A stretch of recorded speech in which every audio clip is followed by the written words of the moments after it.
Bienvenidos. Hoy vamos a tener una conversación que creo que va a ser muy importante para todos los empresarios, los emprendedores, los dueños de empresas familiares y cualquier persona con negocio.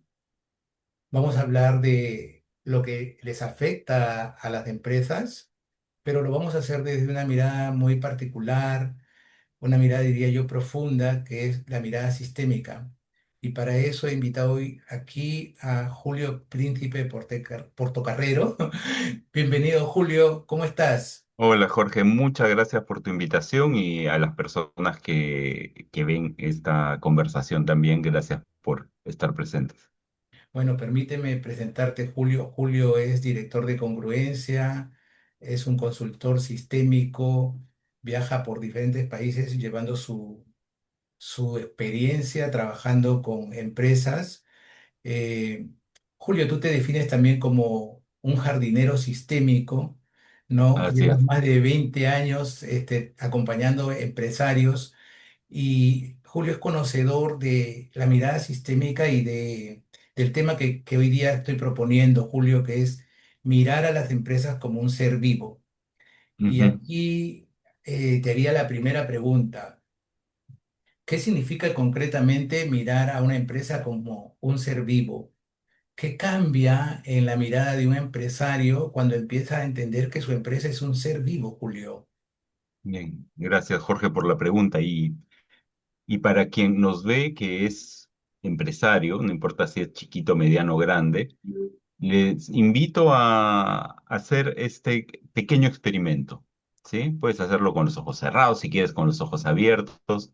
Simplemente imagínate que delante de ti estuviera tu empresa, pero que fuera una máquina con engranajes, con piezas.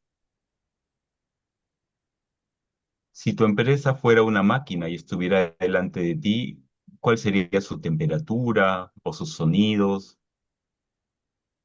¿Qué, qué tipo de relación es posible para ti crear con la máquina? ¿Eres más grande o más importante que la máquina? ¿La gobiernas, la controlas? ¿Ok? Ahora, muévete un poquito, ¿sí? Puedes darte un masajito si quieres. Y ahora vamos a hacer otro experimento. Si quieres con los ojos cerrados o abiertos, respiras. E imagínate tu empresa delante de ti, pero imagínala como un ser vivo. Tal vez tendría una forma humana o de un animal o de una planta. Si tu empresa fuera un ser vivo, una planta o un jardín o un animal o una persona, ¿qué aprecias en ella? ¿Qué es diferente en la relación que puedes establecer con este ser vivo? ¿Sigue siendo de gobernar o controlar o dirigir, o tal vez es más de comprender o de relacionarte o de cooperar? ¿Ok? Y respiras hondo, te mueves un poquito. Y esa sería, Jorge, una respuesta a tu pregunta. La empresa es la empresa, es una empresa. Tú te has asociado con una persona, con 10, no importa, o has hecho una empresa individual, has firmado ciertos papeles o simplemente has sacado adelante una idea de negocio. Y no es que la empresa sea una máquina o sea un ser vivo, pero la forma en la cual tú te la imaginas crea una forma de relación y una forma de empresariado o emprendedurismo, ¿sí? Si tú te imaginas a tu empresa, a tu negocio como una máquina, tal vez lo que vas a ver, para quienes hicieron el experimento, tal vez lo que sientas es una necesidad de controlar o de dirigirla o de ver las piezas falladas, de cambiarlas. Y si esa es la relación con la empresa como una máquina, entonces tal vez vas a cambiar de personal sin mayor importancia porque son piezas.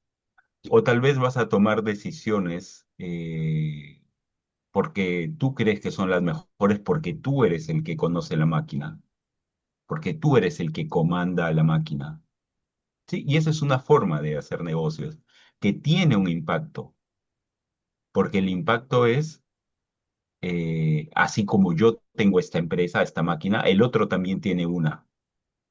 Entonces genera esta separación.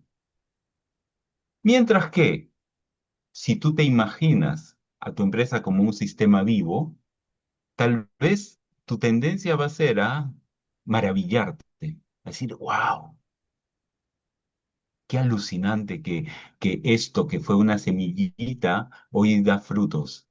O qué alucinante que esto que al inicio apenas sentíamos que dábamos, gateábamos o dábamos pasitos de bebé, ahora ya siento que está corriendo. ¡Wow! ¡Qué alucinante! Cómo se relaciona con su entorno. Y ya no es tanto si yo soy el único. Me doy cuenta que para que mi plantita, animalito, personita se relacione con el entorno, también necesito cuidar del entorno. Soy parte de ese todo más grande. Entonces, esa sería mi aproximación a la pregunta que haces. Qué Sí, interesante. como yo lo mire, me voy a relacionar con ella y va a tener consecuencias. Sí, Julio, es muy interesante y gracias por la experiencia, porque en la experiencia se sienten cosas y uno realmente puede empezar a tomar conciencia, ¿no? Yo lo que veo es que de acuerdo a cómo te relacionas, también intentas, digamos, dar solución a las posibles dificultades que empiezan a afrontar la empresa. Y esto me lleva a mi segunda pregunta, ¿no? Porque mira, muchos emprendedores, muchos empresarios, primero trabajan largas horas, ¿no? Es Sí. como el pensamiento de máquina, cuanto más produzca, cuanto más horas esté funcionando, va a dar mejor resultado, ¿no? O entonces, trabajan duro, ensayan diversas estrategias, invierten, se capacitan, pero sin embargo hay dificultades, hay problemas que persisten en la empresa que quizás pueden estar explicando por qué la empresa está bloqueada, por ejemplo, ¿no? Sí. Entonces, ¿qué es eso que no se ve o qué es eso que podría permitir verse cuando empezamos a mirar a la empresa de esta manera tan linda como tú lo acabas de explicar? Ujú.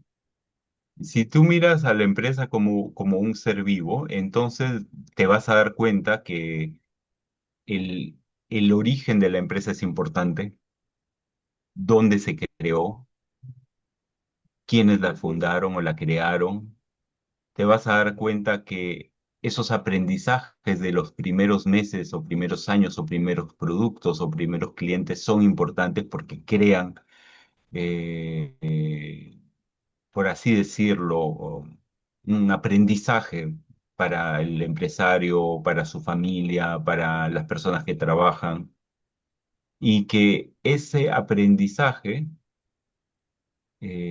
tiene que ver también con cómo ve el empresario a la sociedad, cómo ve al mercado. ¿Para qué ha creado este negocio? ¿Simplemente porque es una buena idea o por qué cree que puede ser útil o relevante? Entonces, a medida que la empresa va creciendo, si la miramos como un ser vivo, va solucionando problemas con ciertas adaptaciones, ¿sí? No es como una máquina que tiene una línea de producción o una idea fija. Como sistema vivo se va adaptando a, a las necesidades, a las exigencias, a los cambios del entorno. Y esto es, no sé, tal vez las personas que nos están viendo en esta conversación vieron la película Coco, pero si no la vieron, pueden imaginarla o buscar algún clip del inicio. Los primeros, no sé si son 3 minutos de la película, tal vez menos de 3 minutos de la película Coco. allí se ve cómo esta mujer con su hijita tiene al esposo que es el músico y el esposo se va y no vuelve. Ujú. Entonces, esta mujer se enoja con el músico que se va y no vuelve y arroja por la ventana las guitarras, arroja las trompetas, Eso. arroja todo y dice, vamos a hacer zapatos. Y la voz en off de esos minutos dice, la música destruyó o rompió nuestra familia y los zapatos nos mantuvieron unidos. Y entonces en este hacer zapatos van pasando las generaciones de esta familia de zapateros o de zapateras especialmente. Ahí incluyen a los yernos, ¿no? Está divertido estos pequeños primeros minutos hasta que al final te das cuenta que la voz en off es la de este niño que se llama Miguel, que quiere ser músico y no entiende por qué en esta familia que hace zapatos, no entiende por qué no le dejan tocar música. En fin, y luego viene toda la película. Entonces, soluciones, por ejemplo, para mantenernos unidos hay que tirar la música y hay que hacer zapatos. Esa es una solución que salva a la familia y crea un negocio familiar, el negocio de hacer zapatos. Pero el precio que se paga es que eso que pertenece a la vida, a la historia, la música, termina convirtiéndose en un problema porque ahora tienes a este niño que quiere ser músico y crea una serie de conflictos en la película y en la historia. Entonces eso es darme cuenta cómo en mi adaptación una respuesta que puede ser útil en un momento, quizás, tal vez, a lo largo del tiempo, empieza a volver como un problema. Es decir, las soluciones de hoy pueden volverse el problema de mañana si no estamos conscientes de la adaptación que necesita ser actualizada. Así que desde una mirada lineal de máquina, tú dirías, este niño quiere hacer música, entonces dile que no haga. ¿Sí? O estás teniendo este problema con el cliente, cambia de la persona que lo atiende y el problema va a acabarse. Pero tal vez desde un punto de vista más de un sistema vivo, tú te preguntas, ¿para qué este problema puede ser una solución o puede haber sido una solución en otro momento? Si este problema dejara de ser un problema, ¿qué otro aspecto de este sistema vivo podría ponerse en riesgo? Te pongo un ejemplo y con esto termino. Sí. Recuerdo una vez que nos llamaron de una compañía que estaba creciendo mucho y estaban teniendo problemas de atención al cliente. Estaba viendo muchas quejas y antes no habían. Entonces, cuando me llaman como consultor para pedirme que diseñe un protocolo de atención al cliente con un protocolo de manejo de quejas y de reclamos. ¿Sí? Entonces, eso es lo que me pedían. Porque el problema es quejas. Entonces, la solución lineal de la máquina es, si el problema son las quejas, capacita en manejo de quejas. ¿Sí? Ujú. ¿Tiene sentido? Tiene sentido, pero cuando miras más ampliamente, haces otro tipo de preguntas. Entonces yo les pregunté, ¿siempre ha sido así? Me dijeron no. ¿Desde cuándo? Y me dijeron, no sé, desde hace poco. Lo que pasa es que estamos haciendo muchos cambios, estamos creciendo, tenemos nuevo personal. Y le digo, ¿qué más ha pasado? Me dice, bueno, estamos construyendo estos dos alas del edificio para atender muchas más personas. Y la verdad es que con todo lo que estamos creciendo, no nos damos abasto, ¿no? O sea, estamos atendiendo tanto que operativamente ya no estamos pudiendo y todavía vamos a crecer más.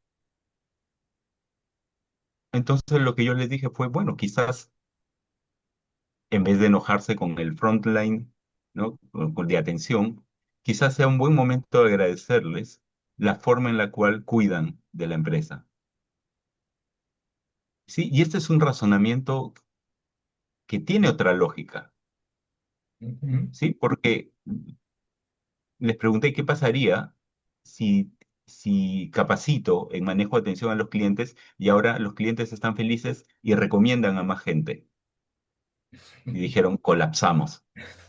Si ahorita no podemos y viene más gente, colapsamos. Ujú. Entonces, esto que es un problema, visto más ampliamente, puede ser una solución. Entonces, no significa que no hay que capacitar. Ah, claro que hay que capacitar en atención al cliente, porque lo necesitan, pero tal vez lo que el sistema vivo te quiere decir es, prepárame para el crecimiento, prepárame, revisa los flujos de procesos, revisa la capacidad operativa, revisa el manejo de contingencias que puede haber porque no estás notando esto, solo estás viendo esto.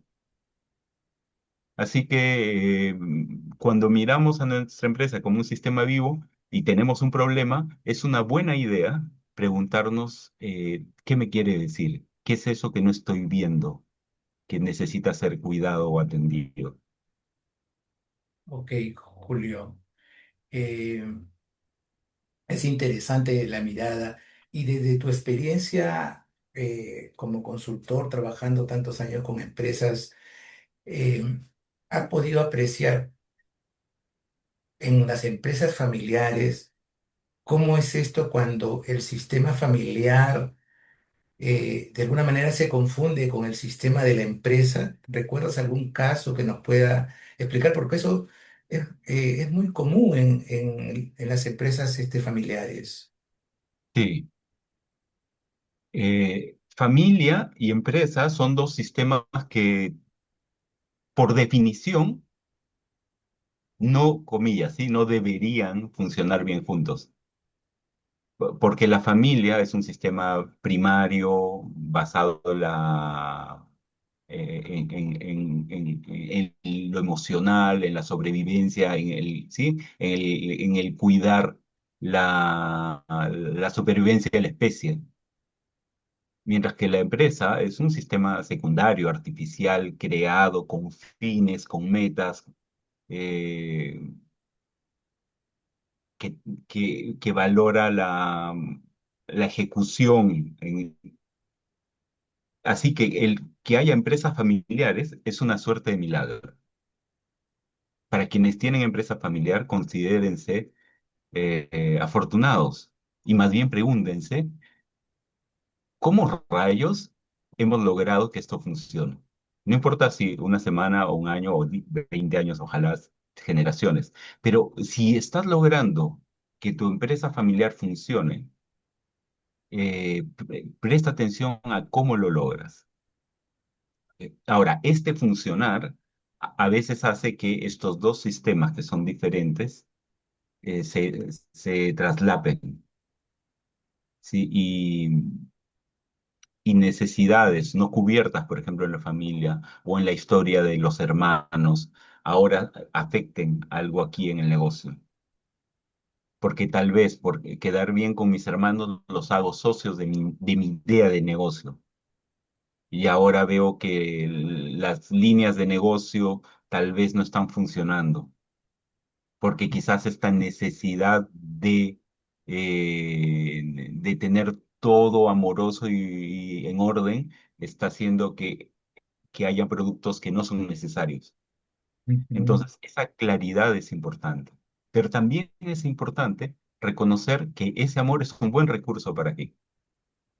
Ok. Sí. Por ejemplo, recuerdo un caso muy bonito de un empresario que había hecho empresa con sus hermanos, he recordado el caso al mencionar esto, y, y estaban teniendo algunos problemas, estaba creciendo muy bien la compañía. Y él, recuerdo que presentó el caso en un taller de los talleres abiertos que solíamos hacer hace un tiempo. Y era diciembre.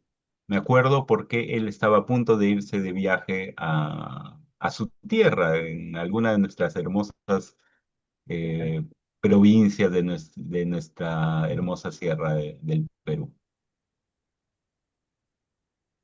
Y, en fin, luego de la constelación, lo que él dijo es, ya sé qué voy a hacer. Ahora que voy a mi tierra a ver a mis papás por la Navidad, voy a recoger las piedras, lajas del cerro, porque cuando éramos niños, con mis hermanos, descalzos, no teníamos nada, pero jugábamos que esas piedritas eran camiones y que un día íbamos a tener nuestra empresa.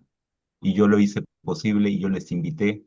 Entonces voy a llevarles, cuando regrese a Lima, voy a regalarle a cada uno una piedrita de nuestro cerro. Hermoso. Lo cuento, se me pone así la piel de gallina. Es hermoso. Y esto es porque permites ver estos recursos de amor para llevarlos a la organización. Y también, por supuesto, recursos de orden pueden ser llevados a la familia. Y por supuesto, encontrar un buen balance entre el amor y el orden es necesario, ¿sí? Y ese buen balance te lo da la claridad, el aprendizaje, la visión. Así que es un lindo arte el de los empresarios Y, familiares. y mira, me has hecho recordar mi época de empresario. Ujú, Por ejemplo, en la época, ¿te acuerdas del paquetazo, de la claro, hiperinflación, claro, donde, ¿cómo se llama? Tú comprabas algo a un precio ahora y el día siguiente ya al precio que tú habías vendido no te alcanzaba para comprar y las empresas, y muchas empresas quebraron, ¿no? Porque realmente la economía hacía que quiebren las empresas, ¿no? Y yo tenía una empresa familiar, yo trabajaba con mi padre, con mis hermanos, ¿no? Y ahí es donde aparece este recurso que tú dices, ¿no? El amor, el cuidado de los tuyos, digamos, la fuerza que puede surgir para salir adelante a pesar de la adversidad, ¿no? ¿No? Entonces, ese recurso, porque obviamente el dinero se había esfumado, pero ese recurso creo que fue el fundamental para sobreponernos y salir adelante, ¿no? Que si ese recurso no hubiera habido, simple y llanamente cada uno a su casa y se acabó, ¿no? Pero ese recurso creo que es el más valioso que puede haber atrás de una empresa familiar y que aparece justamente en las épocas de crisis, en las épocas duras, en las épocas en donde por más que tú tengas todo muy planificado, muy trabajado, las cosas, los sistemas mayores pues influyen y te determinan que las cosas no van a ser así, ¿no? claro. Qué bueno, qué buena experiencia la que cuenta Jorge y también puedo imaginar que todos esos recursos que descubrieron y crearon en su momento en tu familia y en la empresa de la familia están contigo también ahora. Sí, O sea, es una sí. resiliencia, es una creatividad, es fe y estoy seguro que te van a acompañar para tus próximos proyectos. Gracias, gracias. A mí siempre me gusta escucharte a ti porque tienes una mirada muy amplia y muy positiva, ¿no? O sea, no, esta mirada de las empresas familiares reivindica, creo yo, la mirada de que pueden tener algunas personas de que, oye, con familia no trabajo, Mm, o mejor no trabajes con la familia. O sea, por ahí he escuchado a veces esas ah, expresiones, pero en realidad las empresas familiares constituyen un pilar muy importante de las empresas en el Perú ahora, ¿no? Y mirarlas sí. con esta mirada de totalidad, con esta mirada integradora, con esta mirada positiva, de alguna manera las reivindica y hace que creo que sean, eh, que estén en mejor posición para seguir adelante. Julio, te agradezco por esa mirada, ¿verdad? Gracias. Y creo que es importante esto que dice, reivindicar la empresa familiar desde ese espíritu, no únicamente porque sí hay. digamos, instituciones que buscan ayudar a las empresas familiares, pero muchas veces están más desde lo estructural, ¿no? Es más como profesionalizar a la empresa familiar, formalizar a la empresa familiar. Es como si esto que ustedes sabían hacer, estaban jugando a ser empresarios. No, no, no, esto no sirve. Tiene que ser de esta forma como lo dice la universidad tal. Ujú. Y no, o sea, esto que saben hacer es justamente lo que Claro, les da la agilidad para responder a las necesidades claro. cambiantes del entorno. Sí, Y creo que el poder acompañar con esa mirada ayuda a reivindicar esa adaptabilidad. sí, qué lindo esa mirada, sí, yo comparto totalmente con eso. Julio, y ahora una pregunta práctica, ¿no? Mira, Ujú, los emprendedores, básicamente, ¿no? Los dueños de empresas familiares, muchos o la gran mayoría siempre están como en la supervivencia, ¿no? ujú, Están tratando de mantenerse a flote, y cuando tú estás adelante, digamos, en el timón de una empresa, tú estás pensando simplemente en cómo mejorar tus resultados, cómo claro, evitar las pérdidas, cómo no subir los costos o cómo vender más. ujú. Entonces, te pregunto a ti como consultor que tienes bastante experiencia, ¿no?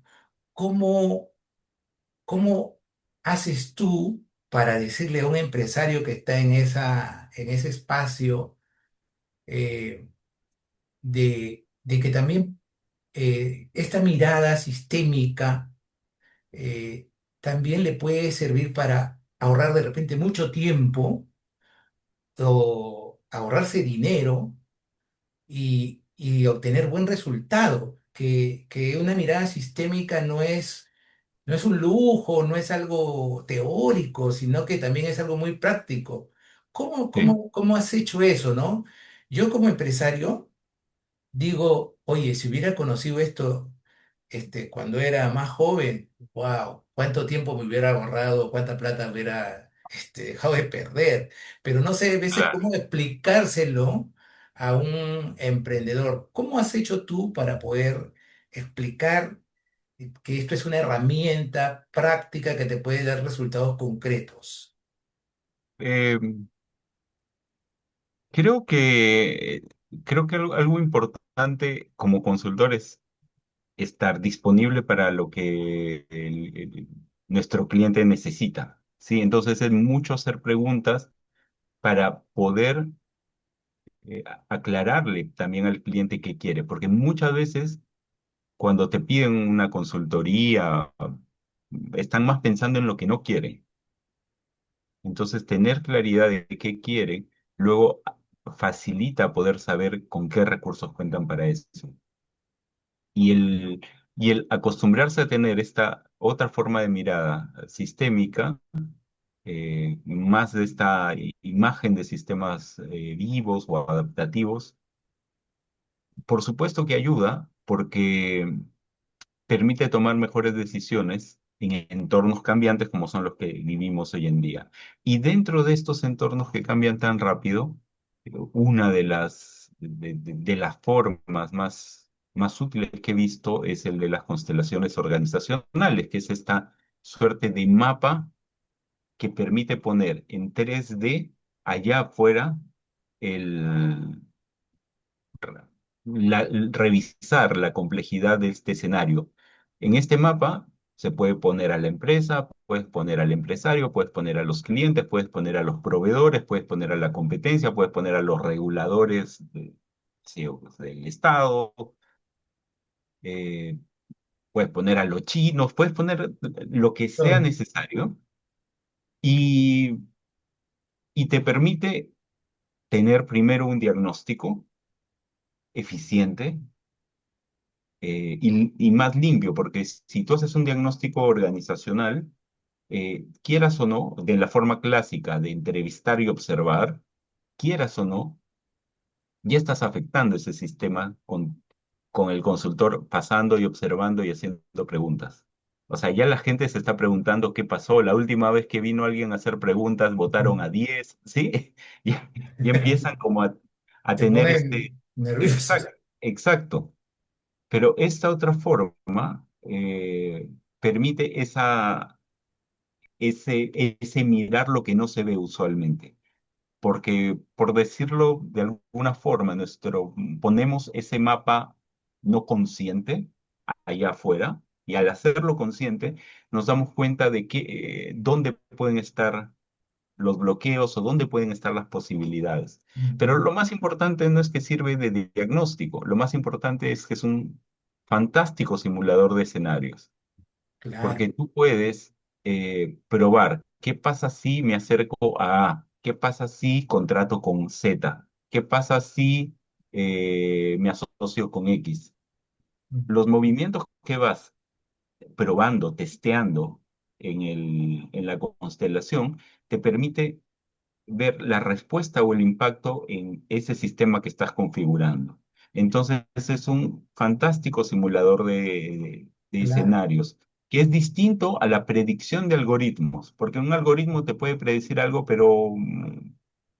claro, pero puede predecirte algo que no es útil, porque claro. el escenario cambia tan rápido que necesitas saber más por dónde sería posible y más fácil actuar en caso de que A, B o C ocurra. Y Julio, esa capacidad es la que enriquece. Julio, y ahí está lo que te digo, ¿no? Porque, por ejemplo, tú podrías con esa herramienta testar un producto y ver Sí, cómo lo aceptan los clientes, o podrías ver qué te pasa si te asocias con tal o cual proveedor. Y exacto, ahí ahorras mucho tiempo.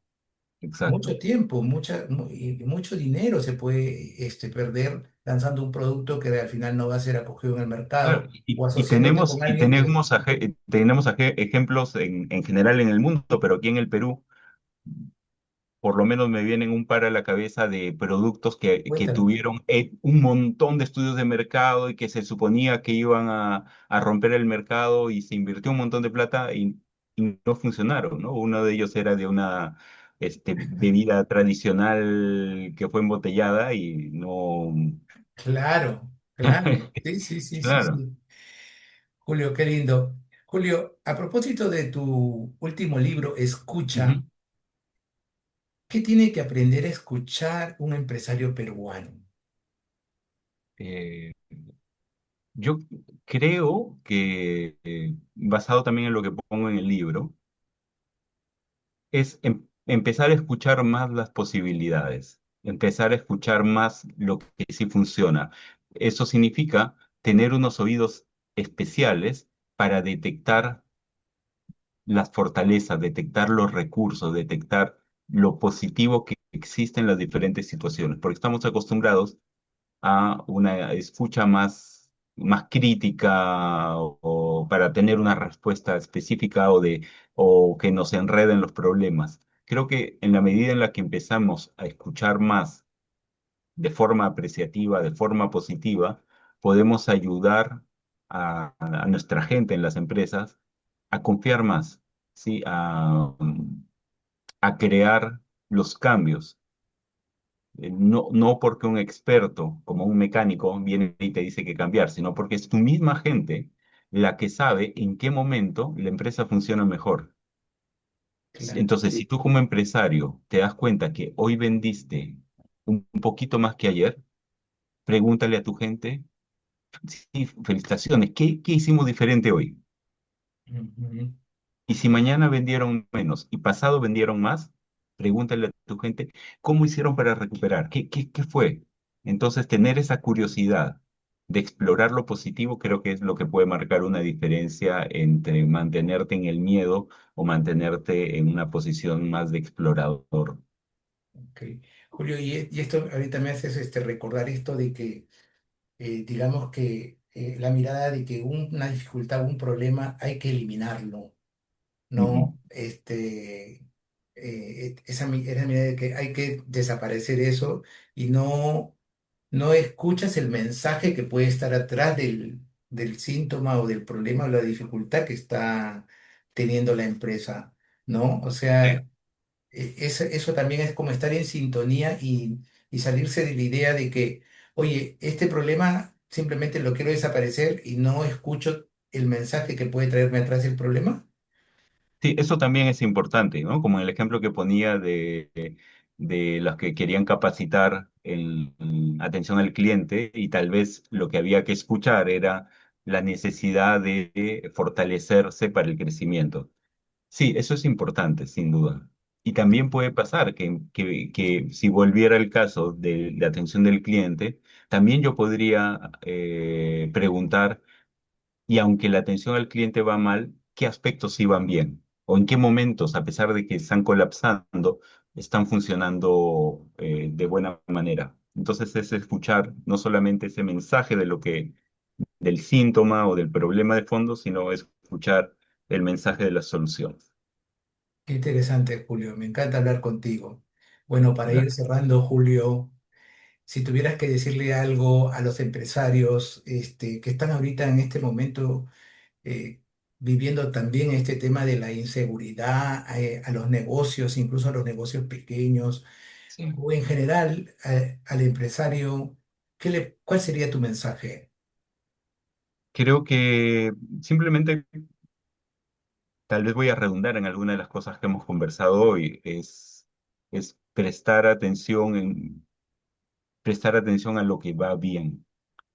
Sí, recordar que dentro de las dificultades lo están logrando, porque si todavía tienen empresa es porque algo están haciendo muy bien o suficientemente bien, algo está funcionando. Entonces, prestar atención a eso.